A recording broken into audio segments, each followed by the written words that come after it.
Good, so let's dive into what we mean by availability setup.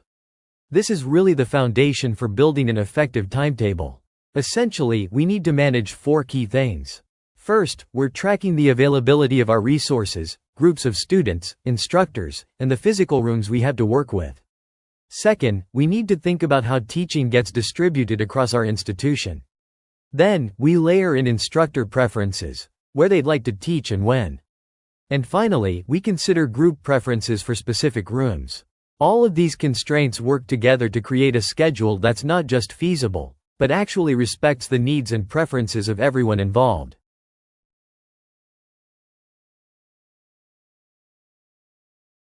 Now let's focus specifically on group availability. When you click on Groups, you'll see a list of all your existing rooms or student groups. Select any group, and the system displays its complete timetable with all available slots.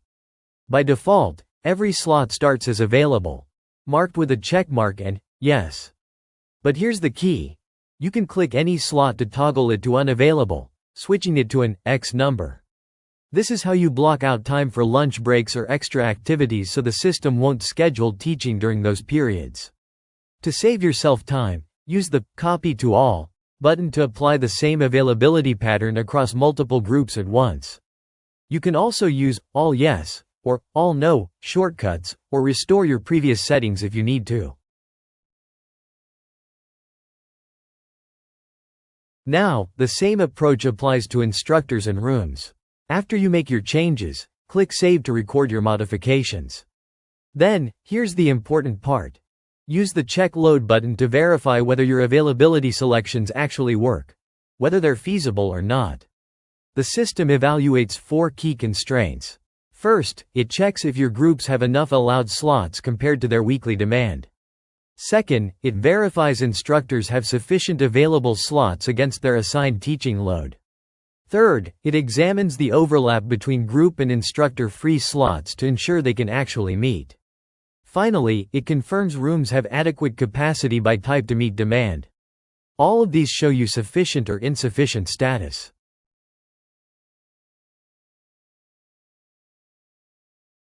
Now let's talk about teaching distribution, which lets you configure individual workload constraints for each instructor. The weekly load column shows you their total scheduled slots, so you can set realistic minimum and maximum values.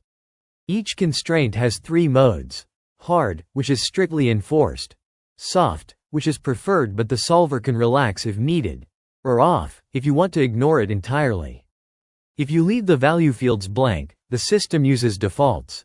Minimum 1 day, maximum all available days, with no daily limit. Remember to enable these constraints through the Generate Timetable menu using the Teaching Distribution toggle.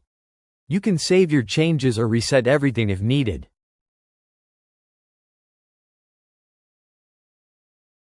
Now let's look at instructor room preferences.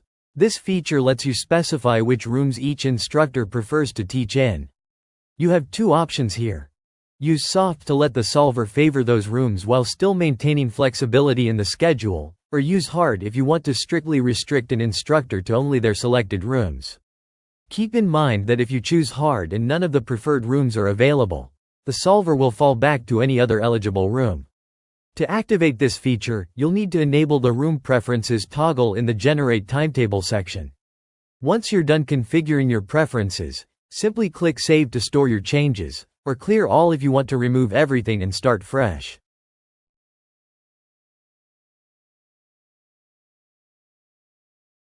Now we have the same concept but applied to groups. Group room preferences let you select preferred rooms for each group using the same soft or hard approach. Soft favors those rooms while keeping flexibility, and hard strictly restricts the group to those rooms, falling back only if none are available. Here's an important point. When both an instructor and a group have preferences for the same session, the system resolves that conflict using the conflict resolution setting you configure in Generate Timetable. To use this feature, just enable the Room Preferences toggle in Generate Timetable. You can save your changes or clear all fields if needed. That wraps up our coverage of availability setup. Thank you.